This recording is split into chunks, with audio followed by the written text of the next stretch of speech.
Bonjour à tous et à toutes. Je vois qu'on est dans la joie de se retrouver. Essayez de vous approcher sur le devant. Il y a de la place.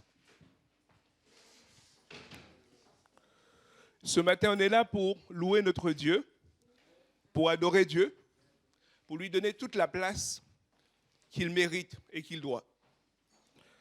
Je ne sais pas comment a été la semaine, mais ce matin, nous avons la certitude que Dieu va nous faire du bien. Dieu va se glorifier au milieu de nous. La Bible dit que Dieu siège au milieu des louanges de son peuple. Alors j'espère que ce matin, vous êtes venus pour louer Dieu et adorer Dieu. Louer par vos prières, louer par les chants, mais louer aussi par votre attitude vis-à-vis de votre voisin ou de votre voisine. Regardez votre voisin et vous dites-lui un bon bonjour ou un sourire. Faites leur anniversaire aujourd'hui, on ne va pas dire qui c'est.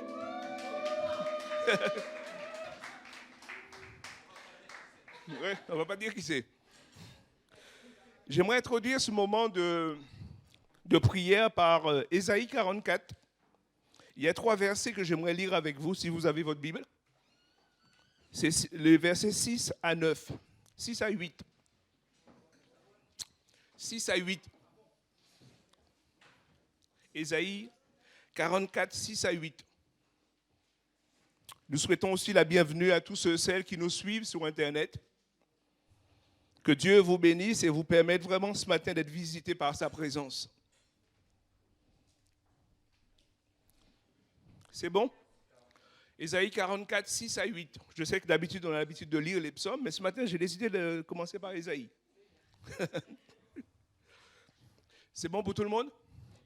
Il nous est dit, ainsi dit l'Éternel, lui le roi d'Israël, le Seigneur des armées célestes, et qui l'a délivré. Écoutez ce que Dieu dit, moi je suis le premier et je suis le dernier. En dehors de moi, il n'y a point de Dieu. Qui est semblable à moi? Qu'il le déclare donc, qu'il fasse donc savoir ce qu'il m'expose. Les événements du passé depuis que j'ai fondé, il y a bien longtemps ce peuple, qu'il annonce d'avance ce qui doit arriver. Ne vous effrayez pas, n'ayez pas crainte. Depuis longtemps déjà, je vous ai informé, je vous l'ai fait savoir. Vous êtes mes témoins, il parle de nous, vous êtes mes témoins. Et nous pose la question, existe-t-il encore un autre Dieu que moi? Il n'y a pas d'autre rocher et j'en connais aucun. Ce matin, nous devons être convaincus qu'il n'y a pas d'autre Dieu que lui. Nous n'avons qu'un seul Rédempteur, c'est Jésus-Christ. Alors nous voulons vraiment élever la voix pour lui dire ce matin, prends toute la place au milieu de nous. C'est un moment de prière pour introduire ces instants. Sentons-nous vraiment libres de prier, d'adorer Dieu. Nous ne sommes pas venus ce matin pour regarder celui ou celle qui est à côté de nous, quelle que soit sa prière, quelle que soit sa diction. Ce n'est pas grave. Ce qui compte, c'est notre relation avec Dieu ce matin.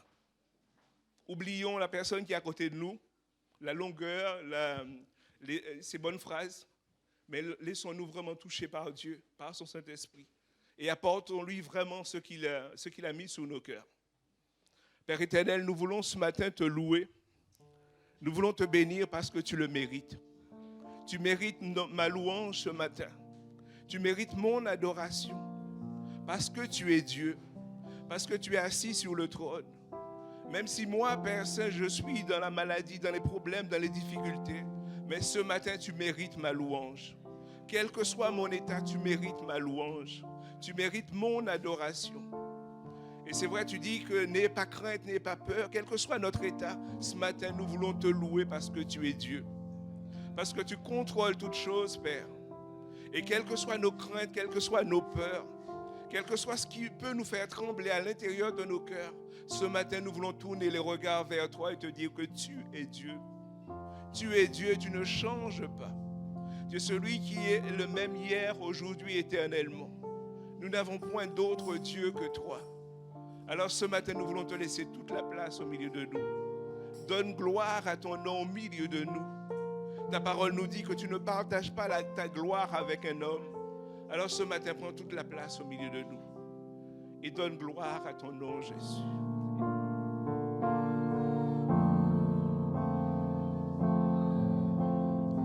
Dino, dino, dino.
Et quand moi s'élève un chant, une mélodie, mélodie, témoignant de ta grâce infinie,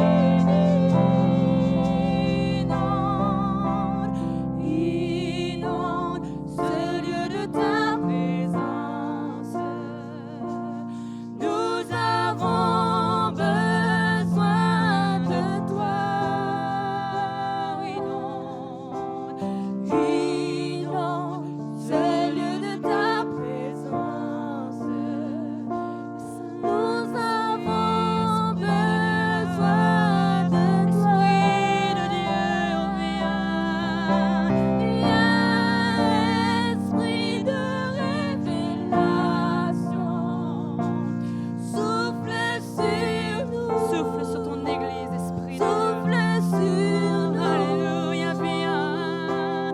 Viens, Esprit de révélation, souffle sur nous, Donne au Esprit de Dieu. souffle sur Alléluia, car nous avons besoin de toi. nous, avons besoin de toi.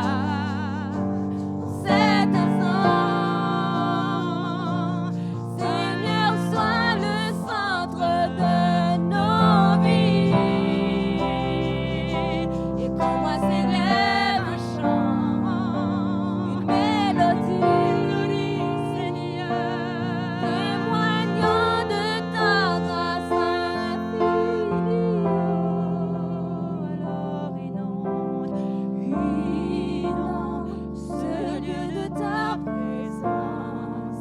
Alléluia, nous avons besoin de toi.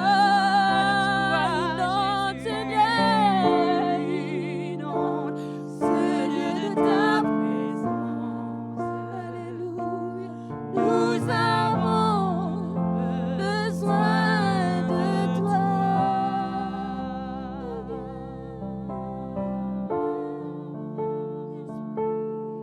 Alléluia, Jésus. Nous t'appelons, Seigneur. Nous t'appelons, Jésus, par ton Esprit d'être présent avec nous. Et tu es présent, Esprit de Dieu. Parce que tu es présent dans nos vies, pas dans ce bâtiment, Seigneur. Tu es présent dans nos vies, Esprit de Dieu. Merci. Merci, Esprit de Dieu. Donne ce matin, Seigneur, des révélations. La prophétie, la parole, Seigneur, de connaissance. Seigneur, la guérison, ce que tu souhaites, Esprit de Dieu. Donne ce matin, donne-nous, Seigneur Jésus, s'il te plaît, par ton esprit, quelque chose de différent. Oh Saint-Esprit, sens-toi à l'aise, sens-toi à l'aise. Donne à qui tu veux, donne à qui tu veux. Les enfants, les adultes, Seigneur, les vieillards, tu donnes à qui tu veux, Esprit de Dieu. Alléluia, merci.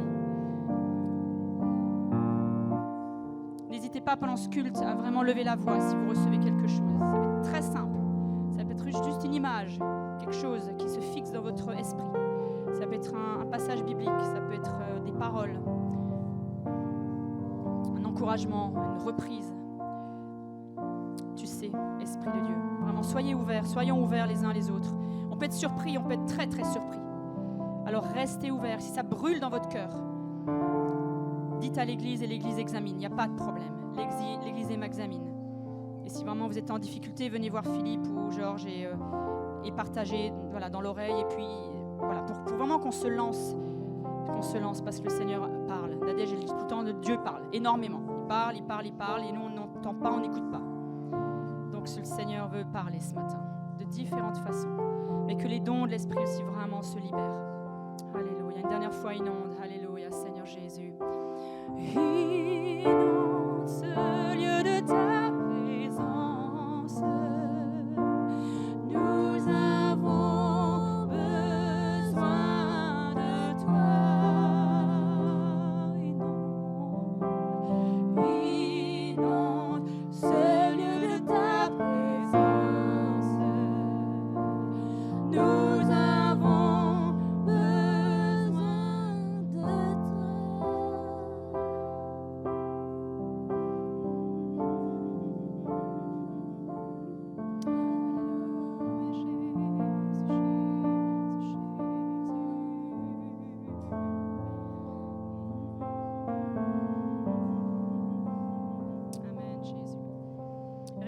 à cœur des chants sur la présence de Dieu ce matin. Sur la présence de Dieu, là au milieu de nous, mais dans nos cœurs, évidemment dans nos vies, mais aussi dans ce bâtiment ce matin, par notre présence.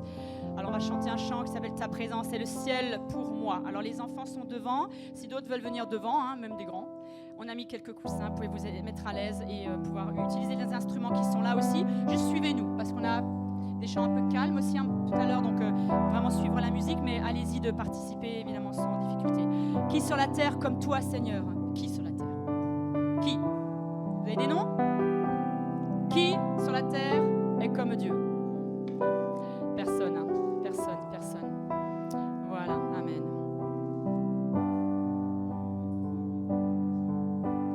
Qui sur toi est comme toi, Seigneur? Alléluia, amour, beauté. Amour, beauté, infinie valeur. Thierry, tu peux pousser le piano s'il te plaît. Ici rien ne peut me satisfaire. Jésus, ton amour me désaltère. Qui sur toi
te verrai face à face.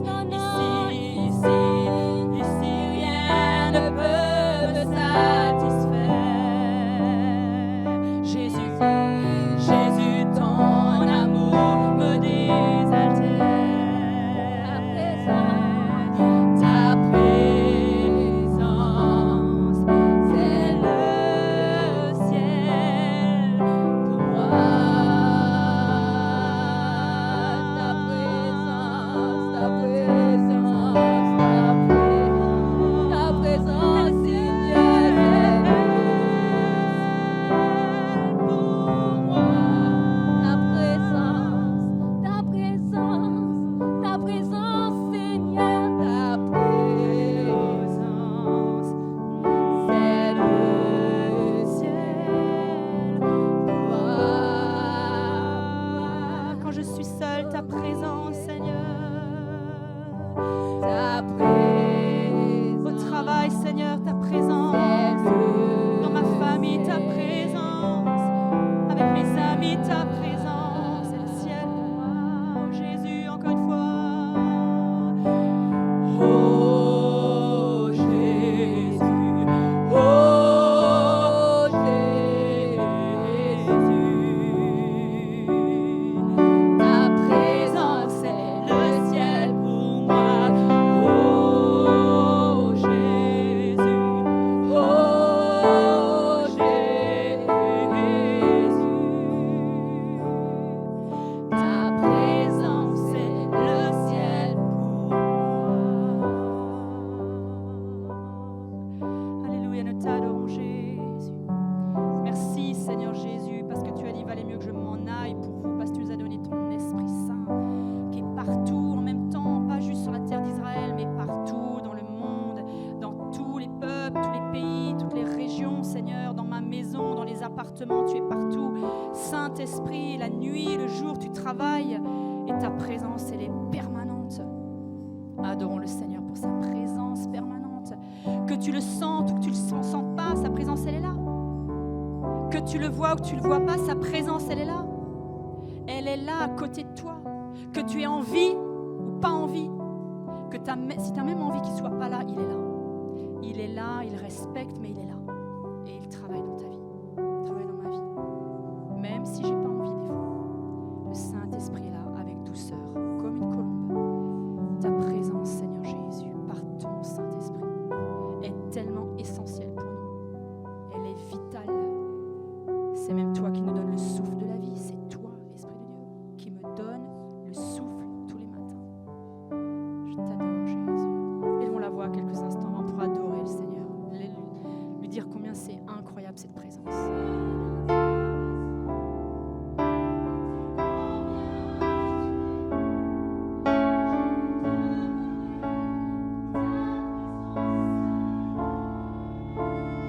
Je veux faire de ta présence mes délits. Je veux faire de ta présence mes délits.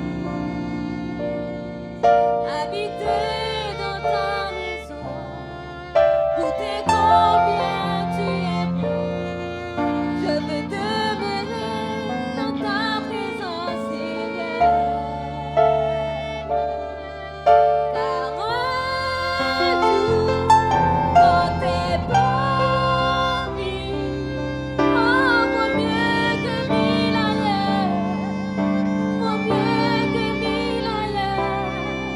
Je souffre et je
présence de Dieu est évidente ce matin.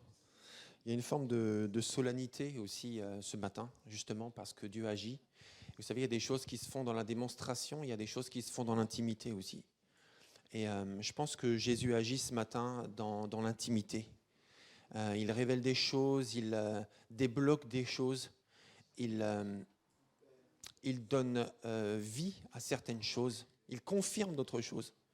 En tout cas, toi, mon frère, ma sœur, mon ami, si tu es visité ce matin spécialement dans ta vie par le Seigneur, tu le sais. Tu le sais. Accueille-le simplement. Laisse-le faire son œuvre. N'aie pas peur de lui, parce que s'il y a quelqu'un dont on ne doit jamais avoir peur, c'est bien Dieu. Donc laisse-le faire, laisse-le agir. S'il fait des choses ce matin qui te rassurent, ben justement, laisse-le faire. S'il fait des choses qui t'inquiètent ou qui te surprennent, laisse-le faire. Mais laisse-le faire. Parce que quand Jésus est là, ça fait une différence.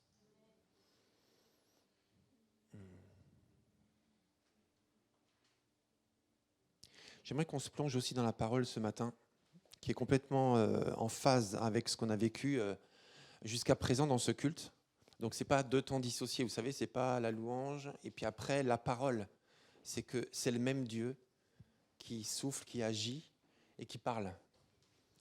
En fait, imaginez un homme qui avait tout pour lui et il était jeune, il était riche, on dirait que selon les critères humains, il avait tout pour lui. Et il s'approche de Jésus parce qu'il était persuadé que malgré tout ce qu'il avait, il lui manquait l'essentiel. Et Jésus converse avec lui.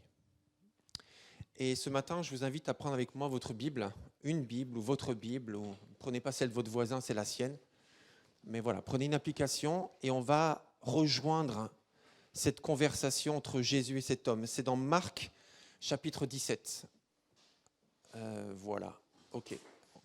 Marc, chapitre 17. Donc surtout prenez votre Bible parce qu'on aura très peu de visuels ce matin. C'est Marc. Non, c'est pas ça. Alors, attendez. Il n'y a pas 17. Ben oui, forcément, il n'y a pas 17 puisque ça s'arrête à 16. C'est Marc 10, 17, si je ne me trompe pas. Excusez-moi que je vérifie. Marc 10, 17. Voilà, c'est ça. Beaucoup de chiffres dans la Bible. Il y a beaucoup de textes, mais il y a beaucoup de chiffres aussi. Marc 10, voilà, c'est ça. Donc, soyez dans Marc 10, voilà, tout simplement déjà pour l'instant. En fait, Jésus aimait prendre du temps avec les gens. Et on voit souvent que Jésus enseignait les foules, mais Jésus passait aussi beaucoup de temps avec des individus. Et on a l'impression, en observant le ministère de Jésus dans les évangiles, eh bien que peut-être, je ne sais pas, 70%, je dis ça comme ça, mais a priori, 70% de son passage sur terre s'est fait dans des relations avec des gens, des relations avec son Père, dans la prière, des relations au temple, des relations avec des individus, des relations avec des gens de tout type. Et quand il commençait à être connu, parce qu'il parlait comme personne, parce qu'il agissait comme personne, parce que quand on était auprès de lui, on vivait des choses comme avec personne d'autre. Et quand il commençait à être reconnu comme étant très différent de tous les autres, eh bien, il ne pouvait plus circuler dans l'anonymat. Mais les gens savaient qu'il était là et ils se déplaçaient pour aller le rejoindre. Et là, dans Marc 10, nous sommes en train de rejoindre Jésus qui se déplaçait vers Jérusalem. Donc, c'était sa dernière étape de son ministère terrestre. Et la Bible nous dit il passait à l'ouest du Jourdain. Mais avant de se plonger pleinement dans le texte, j'aimerais juste rappeler un élément de contexte très important. Parce qu'en lisant la Bible, je ne sais pas si vous l'avez remarqué, bon, déjà, on l'a sans doute remarqué, mais il y a 4 évangiles. Et ces 4 évangiles, en fait, c'est comme 4 artistes, 4 peintres, qui peignent le portrait de la même personne, mais qui le peignent à leur manière. Et quand je dis à leur manière, c'est avec leur spécificité que l'Esprit leur a donné. Donc ce n'est pas des gens qui spontanément ont dit « moi je vais faire comme ça ». Donc c'est inspiré par l'Esprit. Mais l'Esprit utilise leur spécificité pour présenter Jésus d'une certaine manière. Donc voilà, j'ai juste un visuel que j'ai fait pour vous montrer un peu que chaque évangile a aussi un objectif particulier. C'est important de le réaliser. Ça veut dire que chaque évangile s'adresse à des gens en particulier. Donc sur le visuel, vous voyez des lettres, parce que ce sont en quelque sorte des lettres qui sont adressées à des gens et qui présentent la même personne. Donc c'est qui la même personne ? Voilà, exactement. Il n'y a pas de mystère épais, quoi, on va dire. Donc voilà, l'enquête est vite résolue. Donc il s'agit bien de Jésus, qui présente Jésus, mais d'une façon différente, parce que les destinataires sont différents. Et donc si on a des destinataires qui connaissent déjà bien toutes les promesses de l'Ancien Testament, on va présenter Jésus comme le fils de David et comme le Messie tant attendu, c'est le cas de Matthieu. Ou alors si certains découvrent tout simplement la foi chrétienne, j'allais dire, la foi juive, les promesses que Dieu a faites, découvrent cette croyance en un Dieu unique, eh bien en fait, on va leur présenter Jésus d'une autre manière. Et c'est le cas de Marc, c'est le cas de Luc, et Jean, par contre, il est particulier, il est différent des trois autres, parce que Jean, en fait, il s'adresse à tout le monde, mais il part du principe que ceux à qui il parle ont déjà connaissance de l'évangile d'une autre manière. Et c'est pour ça qu'il y a plein de choses qu'il n'explique pas, parce qu'il suppose que ses lecteurs ou ses auditeurs ont déjà connaissance de Jésus et du ministère de Jésus à travers un des trois autres évangiles. Mais il s'adresse à tout le monde. Et ça, c'est important de le comprendre parce que Marc, et là on revient dans Marc est un évangile particulier et il est différent dans le fait que c'est le plus court des quatre. Et Marc est basé sur l'action. Ça veut dire qu'il se passe toujours quelque chose. Et il y a peu de discours, il y en a, mais il y en a peu par rapport à Matthieu, par exemple. Et il est plus court que les autres, il y a beaucoup d'actions. Et comme il y a beaucoup d'actions, il y a beaucoup de miracles. Donc dans Marc, on a l'impression qu'il y a tout le temps des miracles, du début à la fin, il ne se passe que des miracles, parce qu'en fait, Marc a voulu synthétiser les miracles de Jésus et baser son évangile sur l'action pour montrer que Jésus, c'est Dieu qui agit. C'est Dieu qui enseigne, c'est Dieu qui explique, mais c'est aussi Dieu qui agit. Donc quand il y a besoin de l'intervention de Dieu, eh bien Marc explique que Jésus est là pour ça. Amen. Donc on va revenir dans l'évangile de Marc, voilà. Et voilà, donc je vous rappelle juste le contexte de ce passage de Marc 10 et non pas 17. C'est que Jésus voyage donc en direction de Jérusalem. Donc les foules arrivent autour de lui et il enseigne, comme il a l'habitude. C'est ce qui est dit au verset 1. Et il enseigne. Et un peu plus tard, en fait, on voit des gens qui lui posent des questions, des pharisiens, donc des hommes religieux qui avaient l'habitude de chercher toujours à être les plus purs, des plus purs, des plus purs, au risque de créer des lois que Dieu n'a jamais données. Donc, et ils tendent un piège à Jésus en lui posant des questions sur le divorce. Et là, Jésus répond assez clairement, avec amour, avec respect et avec droiture, sur le divorce, voilà, pour expliquer que ce n'est pas le plan de Dieu et que c'est basé, en fait, sur des cœurs durs. Voilà, mais que ce n'est pas le plan de Dieu au départ et qu'il n'a pas voulu ça. Voilà, donc il répond sur le sujet du divorce, qui est un sujet qui est encore contemporain et moderne pour nous aujourd'hui. Ensuite, il y a des parents qui viennent avec leurs enfants, un peu plus tard, pour le présenter à Jésus. Et alors, les disciples essayent d'intervenir pour dire, écoutez, notre maître, il est un peu plus sérieux que pour s'occuper de garderie. Donc, gardez vos enfants. C'est pas la peine de le présenter à Jésus parce que Jésus, un Dieu sérieux, c'est quelqu'un de sérieux, c'est un maître. Il enseigne les adultes. Et Jésus les corrige en disant, non. Laissez les petits enfants venir à moi parce que le royaume des cieux est à ceux qui leur ressemblent. Et il bénit les enfants, il les prit dans ses bras, sur ses genoux, en tout cas, il les prit avec lui et sur lui, et il les bénit parce que Dieu aime les enfants. Amen. Et ça, c'est l'étape d'après dans le même chapitre 1. Et ensuite, et c'est là où nous arrivons au verset 17, voilà, c'est ça, un homme accourt auprès de Jésus, il se jette à genoux devant lui. Il était intensément motivé de rencontrer Jésus et de lui poser une question de la plus haute importance pour lui. Et il voulait que Jésus lui donne la réponse à sa question. Et là, nous sommes au verset 17. Donc Marc 10, versets 17 à 31. Voilà, nous y sommes, donc je vous invite, prenez le texte surtout, c'est très important, parce qu'on va rester dans ce texte quasiment pendant tout le temps de la prédication. Marc 10, 17 à 31.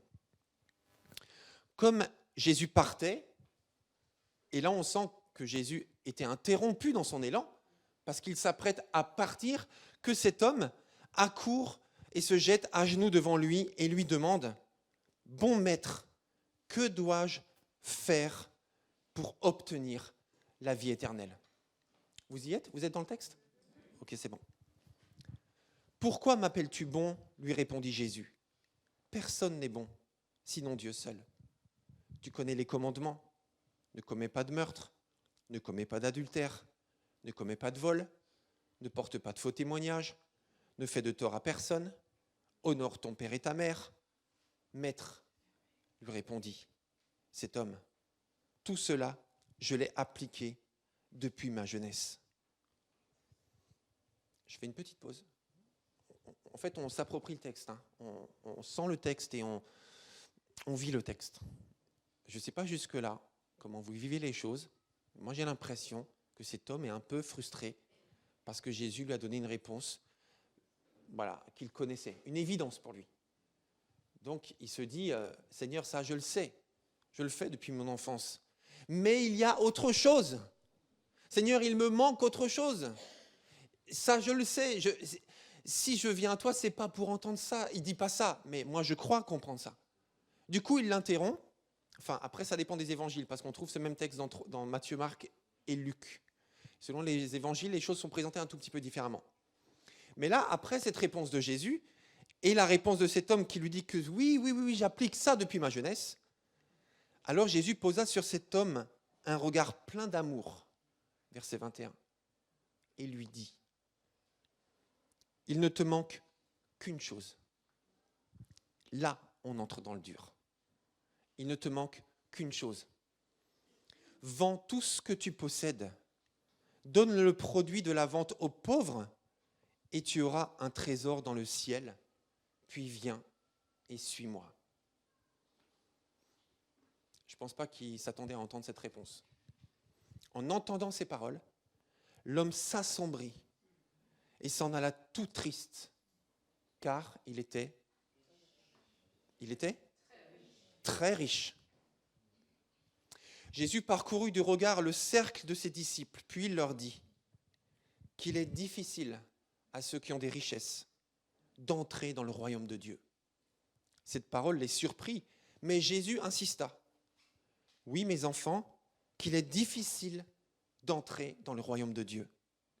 Il est plus facile à un chameau de passer par le trou d'une aiguille qu'à un riche d'entrer dans le royaume de Dieu. Les disciples furent encore plus étonnés et ils se demandaient entre eux, mais alors qui peut être sauvé? Jésus les regarda et leur dit, aux hommes c'est impossible, mais non à Dieu, parce que tout est possible à Dieu. Alors Pierre lui dit, nous avons tout quitté pour te suivre. Jésus répondit, vraiment, je vous l'assure, si quelqu'un quitte à cause de moi et de l'évangile, sa maison, ses frères, ses sœurs, sa mère, son père, ses enfants ou ses terres, il recevra 100 fois plus dès à présent. Des maisons, des frères, des sœurs, des mères, des enfants, des terres, avec des persécutions. Ah, ça, c'est la chose qu'on n'a pas envie d'entendre. Voilà, Seigneur, je ne vois pas le rapport. Oui, le reste, oui, mais les persécutions, ce n'est pas un cadeau, hein, Seigneur. Bon, on vit le texte ensemble, vous permettez, je me permets de faire des pauses des fois. Avec des persécutions. Et dans le monde à venir, la vie éternelle. Mais beaucoup de ceux qui sont maintenant les premiers seront parmi les derniers, et beaucoup de ceux qui sont maintenant les derniers seront parmi les premiers. Alors on va vivre ce texte personnellement ce matin. Alors cet homme est très enthousiaste, vraiment très enthousiaste, parce qu'il n'y a pas beaucoup de gens qui posent une question à Jésus en se jetant à ses pieds. Donc visiblement, cet homme était vraiment motivé, il reconnaissait que Jésus était un homme qui était capable de lui donner des réponses fondamentales à ces questions essentielles, et il avait soif de réponses. C'est vrai ou c'est pas vrai?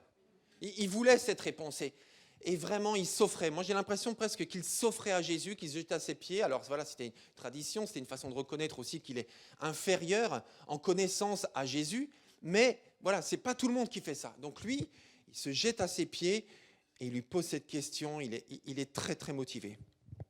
Alors on sent qu'il est très motivé de rencontrer Jésus et qu'il a absolument besoin de connaître la réponse de Jésus à la question importante qu'il a à lui poser. Mais quelle est cette question qu'il a à lui poser? On l'a lu, Il lui demande, « Bon maître, que dois-je faire pour obtenir la vie éternelle ?»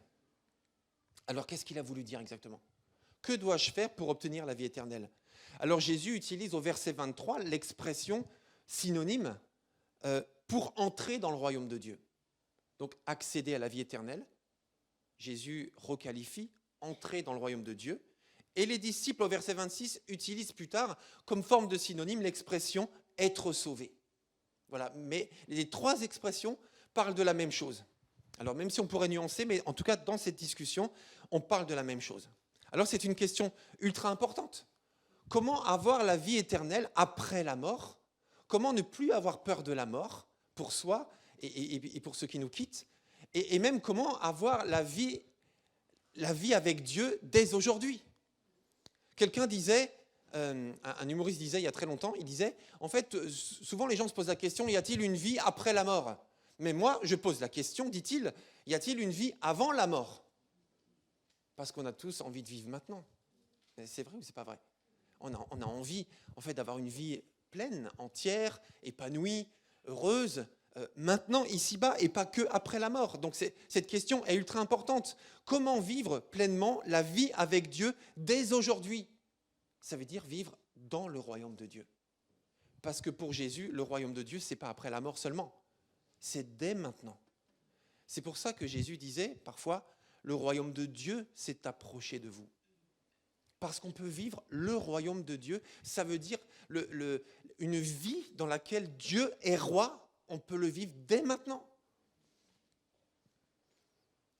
Alors Jésus répond au verset 19, voilà, à la question, comment hériter ou accéder à la vie éternelle ou obtenir la vie éternelle, selon les traductions.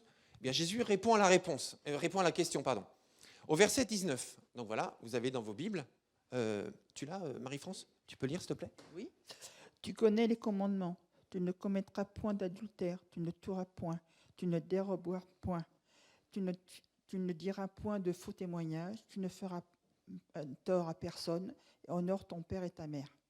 Voilà. Donc Jésus donne la réponse. Fais ça et tu vivras. Et il y a quelque chose d'étrange dans la démarche de cet homme au verset 17.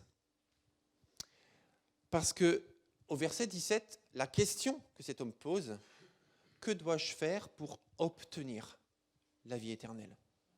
Dans d'autres traductions, il est dit, que dois-je faire pour hériter de la vie éternelle ?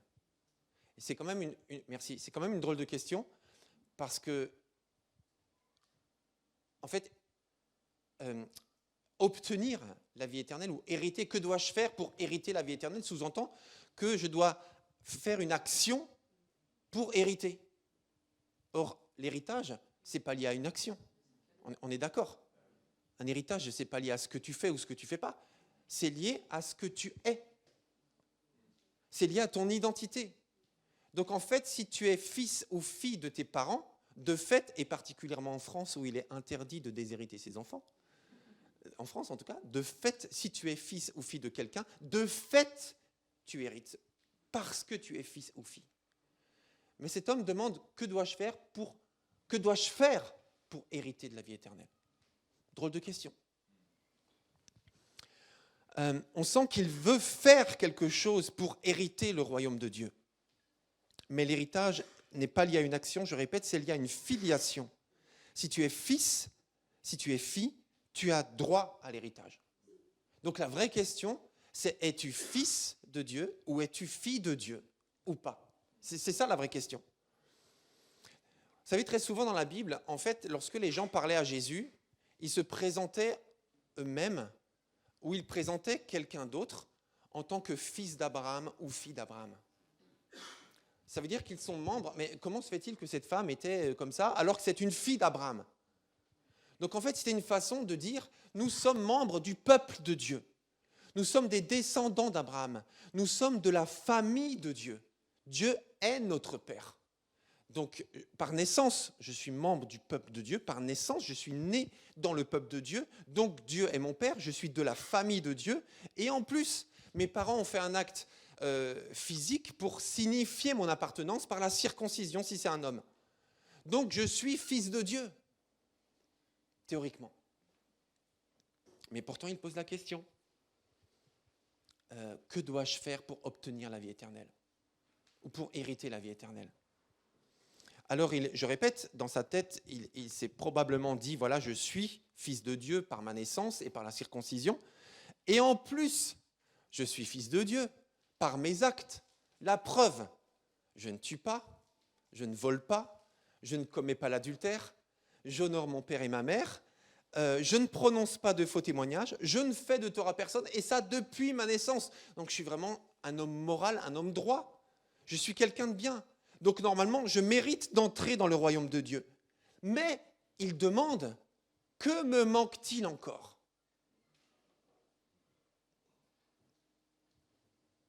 Il savait que ça ne suffisait pas. Et avant de voir la réponse de Jésus à cette question profonde, parce que là encore, selon les évangiles, parfois c'est lui qui pose la question, et parfois c'est Jésus qui lui dit directement. Mais avant de voir la réponse de Jésus, on doit remarquer quelque chose de très important. Ce qui est très important, c'est qu'à la première réponse de Jésus, quand Jésus lui cite les 10 commandements, vous avez remarqué qu'il n'y a pas 10 commandements. Il ne répond pas avec les 10. Il répond avec certains d'entre eux. Et je ne sais pas si vous l'aviez remarqué ou si vous le saviez, mais les 10 commandements sont séparés en 2 tables. En fait, il y a des commandements dans 2 catégories, on va dire. Il y a une catégorie qui concerne Dieu, il y a une catégorie qui concerne les autres. Et dans les réponses de Jésus, il n'a répondu que des commandements de la catégorie qui concernent les autres. Je me rappelle, il y a quelques années de cela, en fait, je discutais avec une jeune femme et on parlait de Dieu, tout ça, on parlait de la foi, tout ça. Et alors, il disait, mais vous savez, moi, je n'ai pas besoin de Dieu pour accomplir les 10 commandements. Moi, je ne tue pas, je ne vole pas, je suis honnête, je suis droite, je ne prononce pas de faux témoignages, moi, je n'ai pas besoin de Dieu pour ça. Vous êtes sûr? Les 10, quoi, je veux dire. Parce que vous savez, les 10 commandements, ce n'est pas que ça, en fait. Et du coup, j'ai commencé par les premiers, à lui citer juste les premiers, elle les découvrait. Ça, c'est aussi dans les 10 commandements. Ah, je dis, bah oui. Ah, je vais vérifier. Mais je vous en prie, je lui ai donné même la référence. Mais c'est très intéressant parce que dans la première réponse de Jésus, volontairement, Jésus lui donne cette première étape en lui disant, est-ce que tu respectes ça? Oui, bien sûr, je le respecte. Je suis un homme bien, je suis un homme droit, et cela depuis ma naissance. Jésus sait lire dans les cœurs. On l'a vu encore ce matin. Ce que nous vivons ce matin, c'est ce dont nous avons besoin. Et Jésus sait lire dans les cœurs. Et il savait que cet homme était un homme droit. Il savait que cet homme ne trichait pas, que vraiment il était sérieux, il était intègre. Il le savait. Et il n'est pas là pour contredire ce qu'il dit, parce qu'il ne dit pas, mais espèce de prétentieux, comment ça, depuis ta naissance? Et quand tu étais enfant alors? Et les chouquettes chapardaient sur la charrette au coin de la rue, alors c'était pas toi? Non, peut-être qu'il ne l'a jamais fait d'ailleurs, mais en tout cas, il est droit, et Jésus l'avait remarqué, il le savait. Mais est-ce que, et c'est d'ailleurs très très bien, je veux dire, Jésus ne nie pas, ne l'argumente pas, c'est très très bien, il faut être comme ça, c'est très très bien. Mais la question c'est, est-ce que Dieu a la première place pour autant? C'est pas sûr. C'est pas sûr, c'est pas parce que je triche pas, parce que je vole pas, parce que je mens pas, parce que je suis fidèle à ma femme ou à mon mari, que Dieu a la première place. Ça veut dire que je suis quelqu'un de droit, d'intègre, en qui on peut avoir confiance, mais est-ce que Dieu a la première place pour autant? C'est pas sûr. Et alors Jésus le met à l'épreuve et lui demande quelque chose de bouleversant. C'est pour ça que le titre de ma prédication, c'est et si Jésus demandait quelque chose d'impossible? Donc il lui demande quelque chose de bouleversant, verset 21, vous y êtes? Il lui dit, va vendre tout ce que tu possèdes, donne le produit de la vente aux pauvres, et tu auras un trésor dans le ciel, puis viens et suis-moi. Ce texte est très riche. On va en parler dans les groupes de maison cette semaine. Enfin, si vous choisissez ce sujet ou le sujet de la semaine dernière, peu importe. Mais cette réponse de Jésus est très, très riche. Je veux juste qu'on s'arrête sur 3 choses que Jésus dit à travers ce texte. La première chose qu'il dit, c'est que Jésus dit clairement qu'en suivant Jésus, tu as la vie éternelle. Parce qu'il lui dit, fais ça et suis-moi. Donc en fait, ce que Jésus est en train de faire, c'est qu'il met l'accent sur lui. Pas sur les richesses, mais sur lui. Donc vas-y, débarrasse-toi de ça, parce que ça c'est secondaire, mais le plus important, c'est viens et suis-moi. Donc ça, c'est la chose la plus importante, c'est de suivre Jésus. Deuxièmement, alors c'est pas dit là exactement, mais je tiens à le préciser quand même, c'est que Dieu n'est pas contre la richesse. Il faut quand même le préciser, parce que là, si on lit que ça, on se dit ah oui, d'accord, mais en fait, je dois être pauvre. Je dois faire un vœu de pauvreté, je dois tout donner, tout distribuer, je dois être démuni de tout, puisque Jésus a dit à cet homme, débarrasse-toi de ça, parce que voilà, c'est très dur pour les riches d'entrer dans le royaume de Dieu. Donc, je dois tout perdre. En fait, dans la Bible, il y avait des hommes et des femmes approuvés par Dieu qui étaient très riches. Dans l'Ancien Testament et dans le Nouveau Testament, vous pensez à quelqu'un ? Abraham, Job, exactement, était très riche. Quelqu'un d'autre ? Le roi Salomon. Je me permets, parce que là, visiblement, c'est votre copain, mais il était roi quand même. Il n'y avait pas que le roi Salomon, il y avait aussi qui ? Le roi David. Hein. Je vois aussi, on est familier avec David, le berger, mais il n'est pas resté berger, il était roi.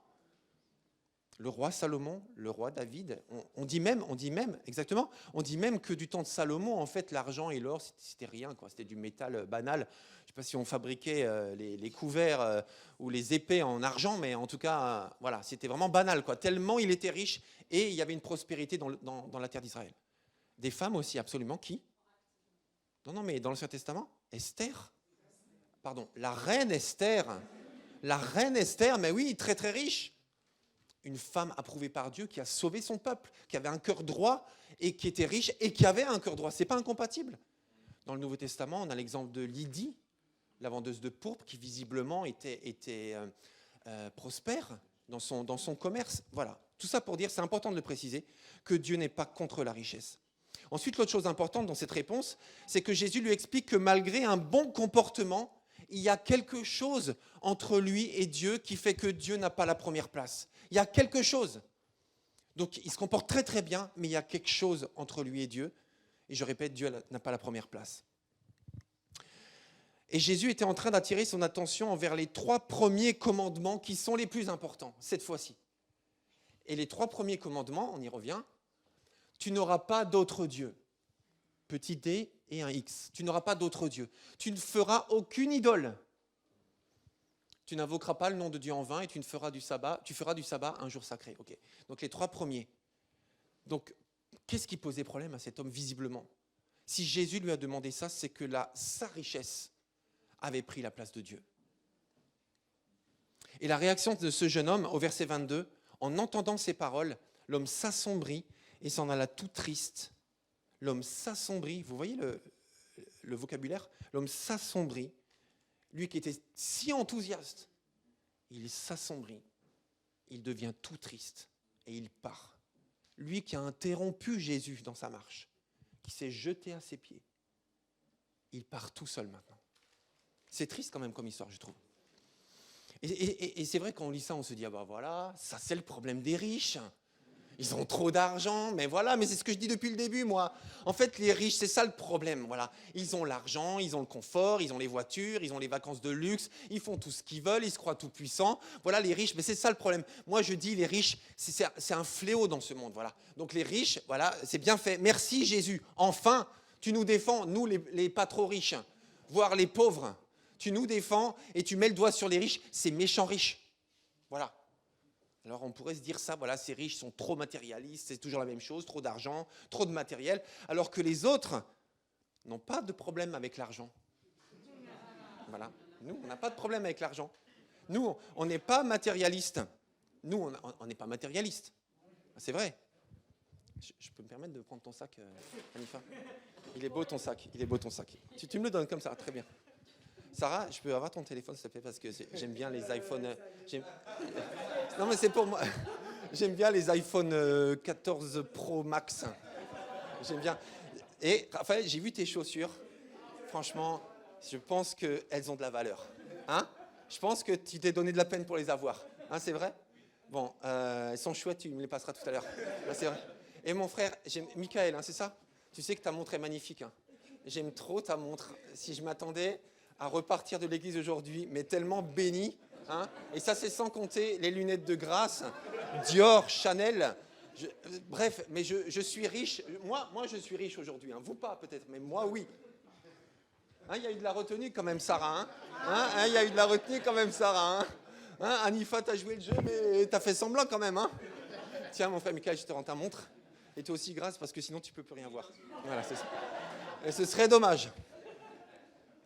Hein? On a de la retenue quand même quand il s'agit de donner et de lâcher prise. J'ai déjà fréquenté des gens très riches. Personnellement, dans le cadre de mon ministère, j'ai discuté, prié avec des gens très très riches. J'ai aussi discuté, prié avec des gens très très pauvres. Et j'ai remarqué qu'il y a un point commun entre les deux, hormis le fait que ce soit des gens. Il y a un point commun entre les deux, c'est que les deux parlent tout le temps d'argent. Les riches parlent de l'argent qu'ils ont et les pauvres parlent de l'argent qu'ils n'ont pas et qu'ils aimeraient avoir. Et vous savez, en fait, ce que je vous dis là, c'est tellement... Ah oui, je pense, c'est vrai que l'argent, on parle de l'argent, on se dit, ouais, mais les riches, ils ont des problèmes, mais des fois, je me suis acheté un petit haut chez Zara, quand même, j'avoue, il est quand même beau, mon petit haut. Tu sais combien je l'ai payé ? 9 €. Vous avez remarqué, souvent, quand on achète un truc, on dit le prix juste derrière. C'est marrant, ça, pourquoi on dit le prix derrière ? On s'excuse ou alors on est fier d'avoir pu trouver à ce prix-là, peut-être, je ne sais pas. Mais l'argent, c'est quelque chose quand même. L'argent, c'est quelque chose chez tout le monde. Les biens matériels, c'est quelque chose chez tout le monde. Je ne dis pas qu'il ne faut pas d'argent. Je répète, je ne dis pas qu'il ne faut pas de biens matériels. Mais vous savez, ce sujet, cette rencontre avec le jeune homme riche, concerne tout le monde. Tout le monde. Et les disciples eux-mêmes, qui n'étaient pas riches, a priori, se sentaient concernés. Parce que du coup, ils étaient choqués, ils ont discuté avec Jésus à part.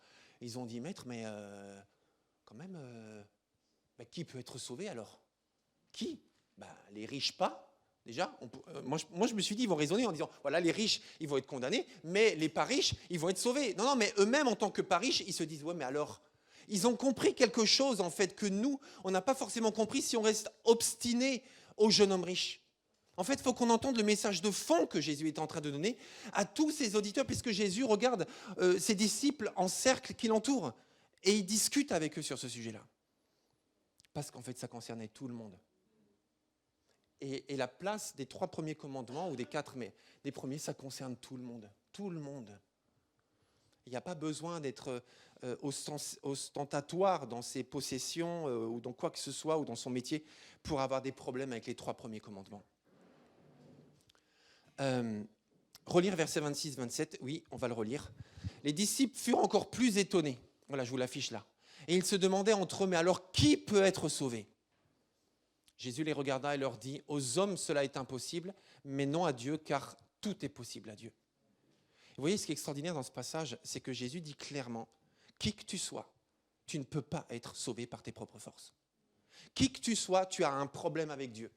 Qui que tu sois, tu n'obéis pas au premier, ils sont plus là, tu n'obéis pas au premier commandement de Dieu. Qui que tu sois, tu peux être tout ce que tu veux, tu peux entrer dans les normes de tous les autres, mais devant Dieu, s'il n'a pas la première place, tu as un problème. Et tu ne peux pas être sauvé. Et Jésus répond, mais cela est possible à Dieu. Ça veut dire que Dieu lui-même peut te sauver. Ça veut dire que Dieu lui-même peut intervenir pour te ramener à lui et pour te permettre de lui donner la première place. Et le sujet, c'est Dieu en fait. Le sujet de cette rencontre, c'est Dieu. C'est pas l'argent, c'est Dieu. Le sujet de cette discussion, c'est Dieu. Est-ce que Dieu a la première place ? Parce que c'est Dieu qui doit être au centre. C'est Dieu qui doit être en top liste de toute ta vie et de toute la mienne. Qui que tu sois, quel que soit ton mode de vie, tes pensées, ton travail, ta famille, peu importe qui tu es, riche ou pas riche, peu importe, c'est même pas ça le sujet en fait. Le sujet, c'est est-ce que Dieu est en top liste ? Parce que c'est Jésus qui est le commencement et la fin. Romains chapitre 11, verset 36, là je vous l'affiche, vous pouvez le chercher bien sûr. Tout vient de lui. Tout subsiste par lui et pour lui. À lui soit la gloire à jamais. Et donc Paul, dans son explication, dans cette longue lettre qu'il a écrite aux chrétiens de Rome, ce verset, il est magnifique parce que c'est une sorte de synthèse finalement du point de focalisation que nous devons avoir. C'est Christ. Tout est par lui, tout est pour lui, mais tout. Il y a de nombreuses années, je pense, nos filles n'étaient pas nées, je pense que ça doit faire 25-30 ans, je ne sais plus. Lors d'une convention de l'Église de Dieu, en fait, il y a un pasteur qui était venu prêcher, et en fait, il avait eu une vision de la part de Dieu. Il avait partagé, 30 ans après, je me rappelle encore, les dons spirituels, mes frères et sœurs, un encouragement. Dominique, merci pour ce que tu nous as partagé ce matin. Un encouragement, partagez ce que le Seigneur vous montre. Il n'y a pas de problème. Et encore une fois, même si on se trompe, ce n'est pas grave. C'est pas grave parce qu'on le donne à examiner à l'église. Mais quand Dieu parle, ça peut nous marquer pour la vie entière. Ça peut changer notre destinée quand Dieu parle. Dieu parle par sa parole, Dieu parle par les chants, Dieu parle par des discussions. Et Dieu parle par des révélations. Il y a une trentaine d'années à peu près, il avait une vision et il avait dit, voilà l'image que j'ai, je vous la partage. En fait, je me trouvais face à Dieu dans une discussion et Dieu me disait, donne-moi tout. Et là, donc, il raconte son dialogue avec Dieu. Il dit, mais donne-moi tout, Seigneur, je t'ai tout donné déjà, je suis ton enfant. Donne-moi tout. Mais te donner quoi? Je t'ai donné ma vie, c'est bien, tu m'as donné ta vie. Donne-moi ta famille. Mais Seigneur, ma femme, c'est ma femme, mes enfants, c'est bien. Donne-moi ta femme. Voilà. Dans l'image, dans la discussion, il dit, Seigneur, je te donne ma femme. Vous savez, c'est comme s'il y avait Jésus d'un côté, lui de l'autre, et il avait toute sa vie autour, et il demandait à sa femme, mets-toi à côté de Jésus. Donne-moi tes enfants. Mes enfants, c'est ma chair, Seigneur. Seigneur, je te les ai consacrés à leur naissance, mais donne-moi tes enfants. Il lui donne ses enfants. Donne-moi ta carte bancaire. Avec le code. Ta carte bancaire, je te dis. Il lui donne la carte bancaire. Donne-moi tout. Bref, et il épelle, hein. Il lui donne tout, mais tout. Il lui dit après, donne-moi tes vêtements. Donne-moi ton corps, donne-moi ta vie. Et du coup, il s'est mis du côté de Jésus. Il a dit maintenant, retourne là où tu étais. Il s'est remis là. Il a dit maintenant, je te rends ta femme. Maintenant, je te rends tes enfants. Maintenant, je te rends ta carte bancaire. Je te rends ta voiture. Je te rends tes projets. Je te rends tout ça. Mais ce n'est pas à toi. C'est à moi. Donc, je te les prête. Mais c'est moi le chef. C'est moi qui dirige ta vie. C'est moi ton maître. Ce n'est pas ta femme. Ce ne sont pas tes enfants. Tout ça, ça a beaucoup de valeur. C'est précieux. C'est noble. Mais ce n'est pas tout ça qui dirige ta vie. C'est moi. Donc, je suis propriétaire de toi et de ta vie. Et je te le prête. 30 ans après, je me rappelle encore. Tout vient de lui, tout subsiste par lui et pour lui. Alors on va conclure ce matin, avec Marc chapitre 10, versets 28 à 30, on y est. Je vous disais qu'on resterait dans ce passage. Alors Pierre lui dit, nous avons tout quitté pour te suivre.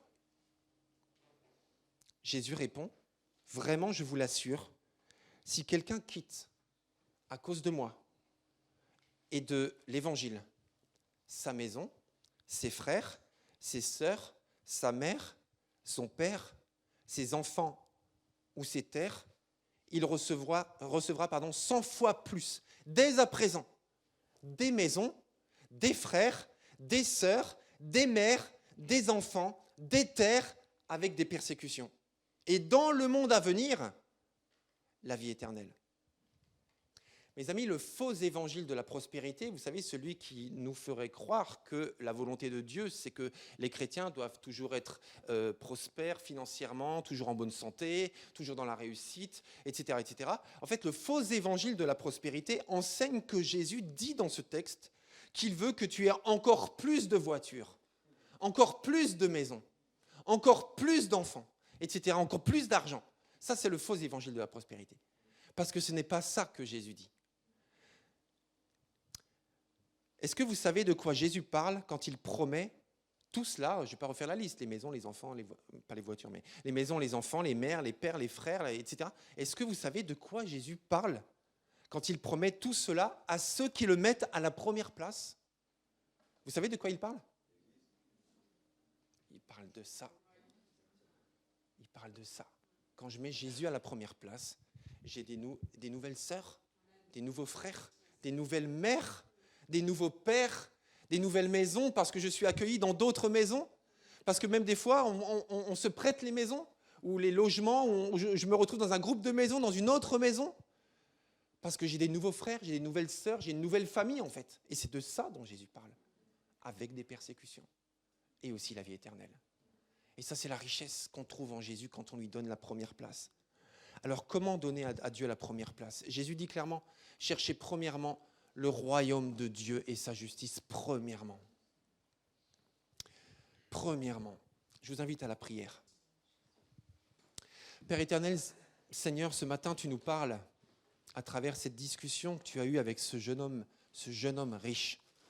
Seigneur, il y a tant de choses qui nous parlent, qui me parlent. Il y a tant de choses que nous vivons, que nous saisissons. C'est tellement parlant, c'est tellement clair. Merci Jésus parce que tu es vrai. Merci Jésus parce que tu n'arrondis pas les angles juste pour recruter de nouvelles personnes. Merci Jésus parce que tu ne dis pas aux gens, tu ne nous dis pas à nous-mêmes ce qu'on a envie d'entendre, mais tu nous dis ce qui est vrai, ce qui est juste, ce qui porte du fruit pour l'éternité, ce qui transforme, ce qui a du poids. Merci Jésus parce que tu nous parles encore ce matin. Et nous, Seigneur, quels que soient nos revenus, peut-être un peu plus, un peu moins, beaucoup moins, nous sommes aussi concernés, Seigneur. As-tu la première place? As-tu la première place? Et à cette réponse, peut-être que nous disons, mais oui, mais je viens à l'église tous les dimanches ou une fois tous les 15 jours, ou une fois par mois. Je viens à l'église régulièrement, oui, mais je lis la Bible. Oui, mais je prie. Oui, mais bien sûr, je crois en toi, je suis chrétien, je suis chrétienne. Mais est-ce que tu as la première place? C'est une question difficile à répondre parce que probablement pas. Parce que c'est comme un combat quotidien de te remettre à la première place, de te laisser à la première place. Alors Seigneur, tu nous parles à nous ce matin, ici à Pontoise. Aujourd'hui, tu veux nous dire cette chose-là, à nous qui sommes présents et à tous ceux qui nous ont rejoints sur YouTube. Tu veux nous dire ça. Parce que comme l'a compris ce jeune homme riche, il y a plus que les choses terrestres. Il y a la relation avec toi. La relation avec toi.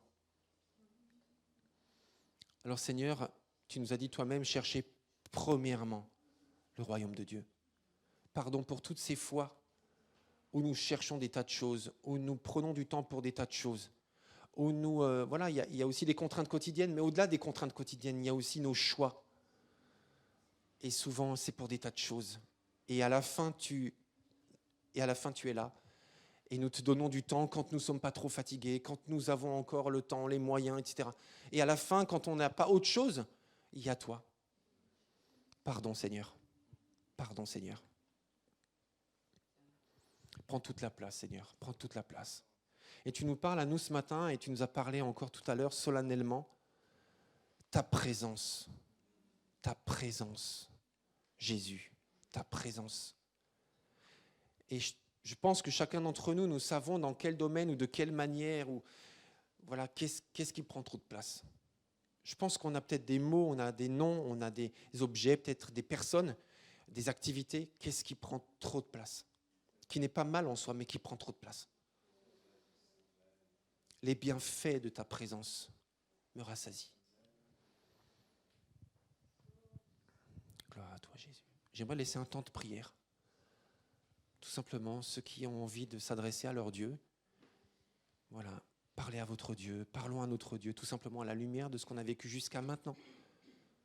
Je crois que le Seigneur, par son esprit, il soulève des choses en nous. Adressons-nous à Dieu, tout simplement.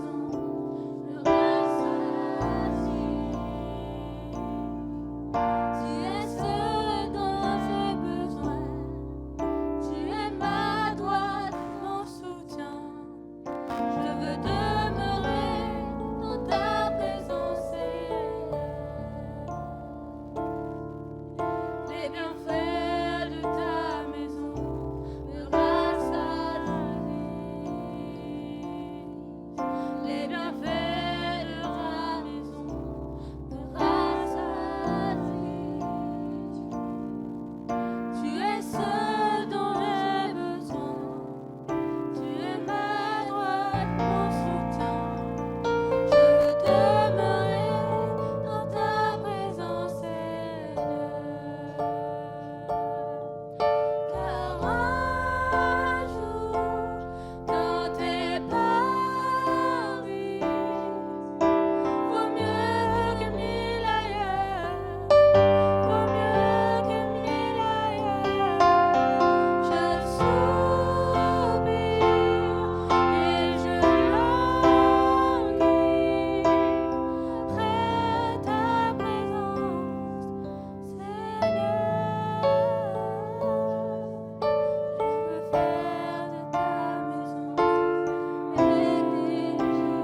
voulons donner la première place. Seigneur, tu ne nous appelles pas à être des maîtres, mais à être des serviteurs. Le maître, c'est toi. Le roi des rois, c'est toi. Être chrétien, c'est être disciple de Jésus-Christ. Toi-même, tu nous as dit que tu n'es pas venu pour être servi, mais pour servir. Alors merci, parce que tu es le maître, tu es le roi serviteur. Seigneur, nous voulons suivre ton exemple et te servir. Nous servir les uns les autres et servir ce monde. Au nom de Jésus. Amen. Amen. Je reprends la parole une petite minute avant de laisser la place à Georges. Tu peux venir me rejoindre déjà si tu veux. En fait, il y a quelque temps déjà, le Seigneur nous a donné la conviction qu'il faut qu'on vive quelque chose de précis ensemble. En fait, un cheminement pour revenir à l'essentiel. Et on va démarrer en fait le mardi 3 octobre, l'école du serviteur. Alors, on a cherché un nom pour que ça ne fasse pas trop scolaire. Voilà, bon, c'est pas scolaire du tout. Mais en même temps, dans une école, on apprend. Alors, il y a des tas de choses qu'on sait déjà, mais en même temps, on a vu ce matin que cette réalité de mettre Dieu à la première place, c'est un défi constant. Seigneur, mais ça veut dire quoi? Comment concrètement te donner la première place? Alors, on va vivre ensemble l'école du serviteur à partir du 3 octobre, le mardi, toutes les 2 semaines, pendant 8 soirées, je crois. Hein. Ouais, c'est ça, 8 soirées. Et nous sommes convaincus que le plan de Dieu, c'est qu'on soit tous là. Tout simplement. Ce n'est pas pour certaines personnes précises, mais pour nous tous. Ça demande un effort, un mardi, toutes les 2 semaines, pendant 1h30. Donc, je compte sur vous. Soyez là. Soyez là, tout simplement. Tous les 15 jours, s'il vous plaît, faites cet effort. Nous sommes convaincus que ça va changer beaucoup de choses. En nous, en chacun de nous personnellement, mais aussi dans l'Église et dans l'impact de cette Église dans cette ville de Pontoise et environ. Nous sommes convaincus que c'est le temps de vivre ça ensemble. Donc ne manquez pas ce rendez-vous. Donc c'est le mardi, je vais vous faire distribuer des flyers avec tout le programme. Mais maintenant, il reste à savoir l'heure. À quelle heure on va se retrouver? Merci. Alors voilà, juste par rapport au créneau, ce qu'on a eu à cœur, c'est de vous sonder, de vous demander votre avis. Alors on a choisi le jour qui est le mardi soir, parce que c'est un jour habituel, c'est le jour des réunions de prière à l'église.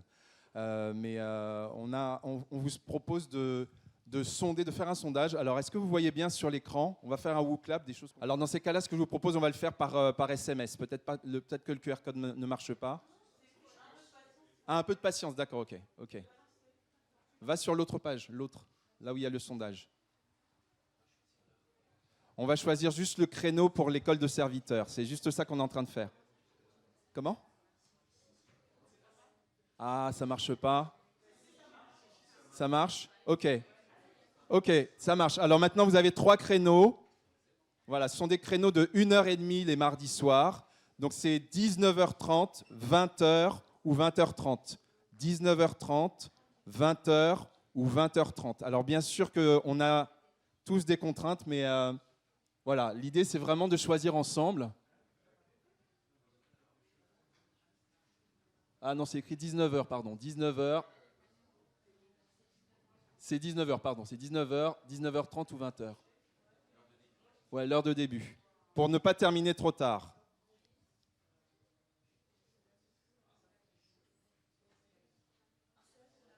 Oui, un seul. Et c'est en temps limité, il y a le curseur, il reste 1 minute. Donc pour voter, par SMS, vous faites @EDS2324. C'est fait pour faire plus simple, pour qu'on gagne du temps, mais est-ce que tout le monde a voté? Est-ce qu'il y a des gens qui n'ont pas voté? Est-ce qu'il y a des gens qui n'ont pas eu le temps de voter? 1, 2, 3. Bon, alors attendez. On va faire autrement. Alors écoutez-moi s'il vous plaît, on va faire autrement. On va faire plus simple. On va le faire à main levée. D'accord? Alors à main levée, ce seront les présents qui vont voter, donc les absents, voilà, sauf si vous savez la décision de quelqu'un, votez pour lui, vous levez les 2 mains. Alors on va le refaire. Écoutez-moi s'il vous plaît. Est-ce que vous êtes avec moi? Oui? Est-ce que tout le monde est avec moi? Non, pas tout à fait. Alors, on va le faire à main levée. Qui vote pour le premier créneau de 19h à 20h30? 19h, 20h30, le premier créneau, on va compter. Levez bien haut la main parce que sinon je ne peux pas voir. 1, tu comptes? Oui, vas-y, ouais, je veux bien.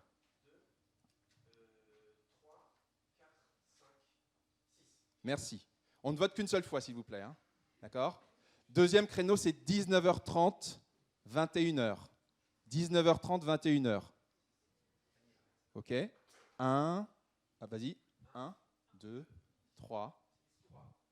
OK, ça marche.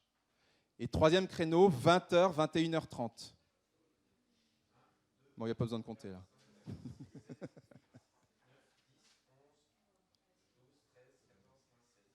Merci. Bon, je pense que c'est net. Alors, merci beaucoup. En fait, donc on va choisir le créneau de 20h. Maintenant, nous espérons vraiment que pour ceux qui ont des contraintes, qui ont voté le créneau d'avant, vous pourrez vous libérer déjà pour le créneau de 20h. On n'a pas voulu faire 20h30 parce que ça nous amenait à 22h.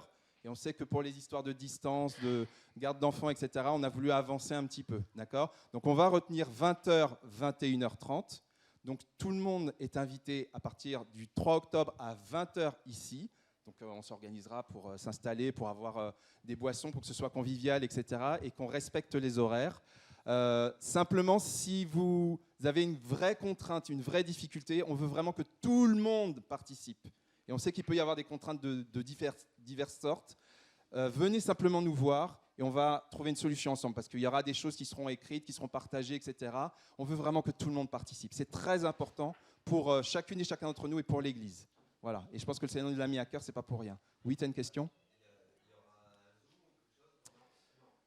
Alors, il y a des personnes qui sont à distance. Moi, je sais qu'il y a des gens qui sont à distance qui m'ont dit qu'ils ne pourront pas venir. Ça, c'est impossible pour eux. Donc, il faut peut-être qu'on en rediscute un petit peu. Mais techniquement, ce n'est pas facile. Techniquement, pour répondre à ta question, ce n'est pas facile d'avoir du présentiel et du Zoom. Voilà. Mais on sait qu'il y a des personnes qui ont cette contrainte-là. Voilà. Merci. Donc, vous avez tous les sujets qui seront abordés sur l'agenda. Donc, voilà, tous ces sujets ont été choisis. On a prié pour ça. Seigneur, qu'est-ce que tu veux qu'on voit, qu'on vive maintenant dans cette église ? Ce n'est pas un programme qu'on a pris d'ailleurs et qu'on a calqué. On a prié pour discerner les besoins. Donc vraiment, ne manquez pas, s'il vous plaît. Mettez ça dans vos agendas, réservez les créneaux et n'en manquez aucun, s'il vous plaît. On a mis aussi à l'extérieur, près de la table de collation, parce que dès qu'on va sortir, on aura une collation. Eh bien, vous avez aussi des feuilles d'inscription. Et on voudrait que chacun puisse s'inscrire. Comme ça nous engage, ça nous positionne. Et voilà, comme ça, nous, on pourra bien gérer la logistique aussi. Donc, inscrivez-vous dès la sortie. On pourra s'inscrire aujourd'hui, dans une semaine et dans 2 semaines. Voilà. Je vais laisser la place à Mathilde pour les... Ah, c'est toi, Sarah, pardon.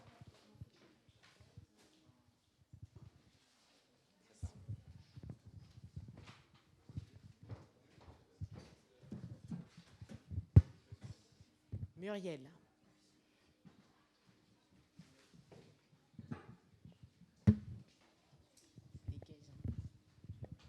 Donc, je vais laisser la place à Muriel qui a un partenariat à nous proposer.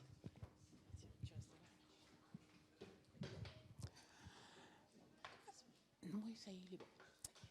Alors, en fait, voilà, j'ai une petite chose à vous partager. Donc, concernant la catastrophe qui est arrivée au Maroc, c'est vrai que j'ai eu... je ne savais pas qu'est-ce qu'on pouvait faire pour leur venir en aide. Et puis, dans la semaine, Georges nous a envoyé un message, Amélie et à moi, qui, voilà, lui aussi avait à cœur le soutien qu'on pouvait apporter au peuple marocain. Et ne sachant pas trop comment procéder, parce que je voulais vraiment quelque chose qui soit vraiment bien ciblé, j'ai contacté Françoise Caron de l'association de l'église de Maranatha et qui gère aussi donc l'AFP. Et en fait, en discutant avec elle, elle m'a dit qu'ils avaient mis en place des collectes. Ils travaillaient directement avec des familles marocaines qui sont dans Pontoise et les alentours, qui étaient en contact avec des familles marocaines et des associations marocaines au Maroc. Et donc, tous les dons qu'ils recevaient, c'était vraiment des dons ciblés finalement, parce que ça allait directement à la personne, enfin aux familles qui étaient vraiment démunies de tout, dans les coins les plus reculés, parce qu'on entend effectivement que dans la ville, Marrakech, tout ça, les dons arrivent, mais dans l'Atlas et le très haut Atlas, c'est les montagnes et c'est difficile.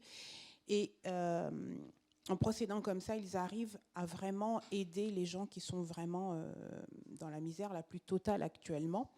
Bien sûr, c'est partout, mais vraiment de ce coin-là. Et donc, je lui ai demandé comment nous, à notre niveau, en sachant que bon, on est une petite association, on n'est pas nombreux, mais qu'est-ce que nous, on pouvait faire. En fait, elle m'a dit, donc, ils ne prennent aucun don financier. Ils ne prendront que des dons matériels. Donc, elle me dit, voilà, on a besoin, en premier lieu, de bras. Parce que beaucoup de personnes leur amènent des vêtements. Ils ont besoin de personnes pour les aider à trier les vêtements, à empaqueter. Et quand le camion arrive, là, cette semaine, il y a déjà un camion qui est parti pour le Maroc. Quand le camion arrive, pour pouvoir les aider à charger le camion. Donc là, c'est déjà jeudi de cette semaine, de la semaine prochaine, ils auront besoin de monde, de 14h à 16h. Et je pense que ça va être comme ça tous les jeudis. Deuxième chose, ils ont besoin donc de vêtements pour adultes, des vêtements pour bébés, pour enfants, de toute taille. Ils ont besoin de couches, de lait maternisé, je ne sais plus comment on dit, maternel, voilà. Ils ont besoin de compresses, de produits vraiment de soins. Voilà, donc toutes ces choses-là. Au niveau des vêtements, alors moi je leur ai dit, voilà, je vais me renseigner, je vais sonder un petit peu, voir ce qu'on peut faire. Donc, si vous avez chez vous des vêtements, alors on prend des vêtements qui sont en bon état, qui ne sont pas déchirés, des vêtements propres. Pour faciliter le travail, si vous voulez vous investir, je vous demanderai, si vous avez même dans votre entourage, voilà, de récupérer des vêtements, de les trier, qu'on n'ait pas en fait nous à recommencer la tâche et pouvoir amener à l'association de Maranatha, leur amener des choses déjà prêtes à partir. Donc voilà, donc, et puis dans la mesure du possible, si ça peut être trié même par taille, par tranche d'âge, comme ça vraiment on leur facilite le travail et ça peut aller beaucoup plus vite. Donc ça c'est une première chose. Donc pour le ramassage, on n'a encore rien mis en place parce que voilà, j'ai eu Françoise cette semaine. Donc si vous voulez participer, si vous voulez aider, appelez-moi, demandez à Sarah mon numéro, vous pouvez m'appeler même dans la journée. Je suis au bureau, je peux répondre, il n'y a pas de problème. Appelez-moi. Moi, de mon côté, je vais voir avec Madame Caron comment on peut faire au niveau d'aller leur déposer après à l'association. Ça, je peux m'en charger. Donc voilà, n'hésitez pas, appelez-moi, je vous donnerai vraiment tous les détails. Et puis, on va essayer de mettre en place des choses. Concernant ce projet, elle m'a expliqué que c'est quelque chose qui va durer pour au minimum 6 mois. Parce qu'on sait que, en général, quand il y a des catastrophes comme ça, les dons affluent très vite, en masse, au début, voilà. Mais dans la durée, ça ne tient pas. Et le problème, c'est que tant qu'ils n'auront pas pu reconstruire leur maison, reconstruire, au moins avoir un toit, l'hiver va arriver. Donc, très vite, ils n'auront plus rien. Donc, c'est pour ça que pour l'instant, ça va durer 6 mois, mais ça peut aller au-delà. Donc voilà, donc je mets ça sur votre cœur, que le Seigneur vraiment vous guide. Et comme je vous dis, voilà, n'hésitez pas à venir à me contacter, demandez à Sarah mon numéro, ou même à Amélie, et puis on vous expliquera plus en détail. Voilà. Merci. Merci. On poursuit avec Erika, qui a quelque chose à vous proposer, nous proposer.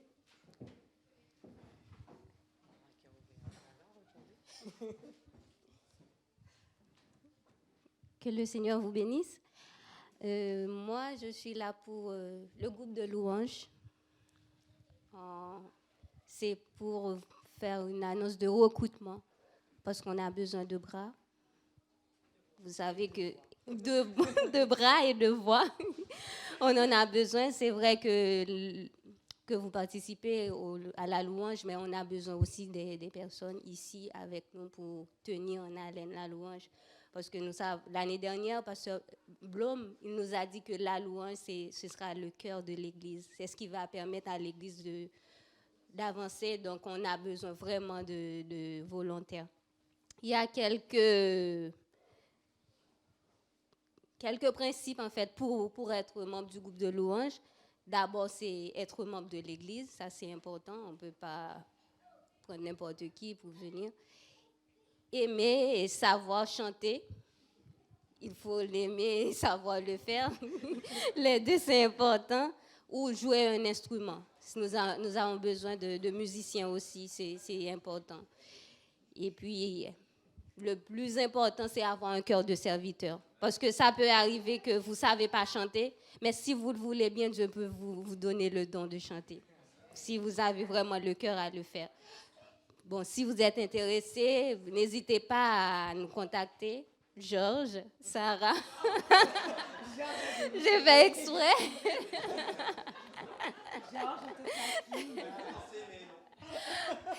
Contactez c'est Raph, Sarah et Erika. Nous, on est là, vous pouvez nous contacter à n'importe quel moment. Si vous avez vraiment à cœur de le faire, faites-le, n'hésitez pas. Dieu a besoin de vous. Merci. Philippe, pour le ménage de Julie. D'accord.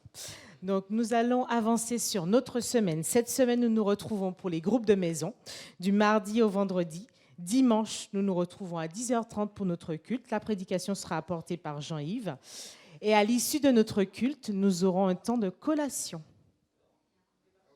Et oui. Oui, j'ai pas eu de...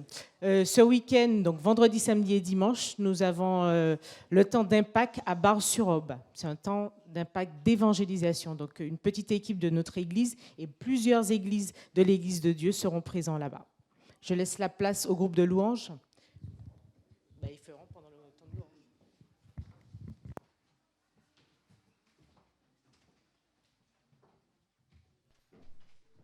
Il veut guérir. Il veut vraiment guérir l'anxiété ou l'anxiété généralisée. On appelle ça les troubles aujourd'hui, les TCC, les troubles de l'anxiété. C'est vraiment un vrai problème.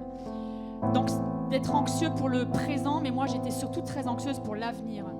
Je ne m'en rendais pas compte. On appelle ça l'anxiété d'avenir, d'anticipation. Et le médecin m'a beaucoup aidé, puis une psychologue m'a beaucoup aidé. Beaucoup, ils m'aident toujours. Alors que le Seigneur nous donne aussi d'être aidés, les uns avec les autres, avec des spécialistes aussi et des gens qui savent faire. Il y a une grâce, Seigneur Jésus. Il y a une grâce donc.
lumière dans les ténèbres, alors qu'elle fuit devant lui. Alléluia. Rugissement. Quand sa gloire nous envahit, je sens la terre trembler. Alléluia. Là sous mes pieds, alors que les murs s'effondrent, rien ne peut nous séparer. Rien ne peut nous séparer. Oh, je vois lumière. Alléluia. Dans les ténèbres, alors qu'elle fuit devant lui, j'entends dans les cieux un rugissement. Quand sa gloire nous envahit, je sens la terre trembler. Là sous nos pieds, alors que les murs s'effondrent, rien ne peut nous séparer. Rien ne peut nous séparer. Rien ne peut nous séparer. Rien ne peut nous séparer. Il n'y a aucun autre nom que le nom de Jésus. C'est vrai, c'est vrai, c'est vrai. Alléluia.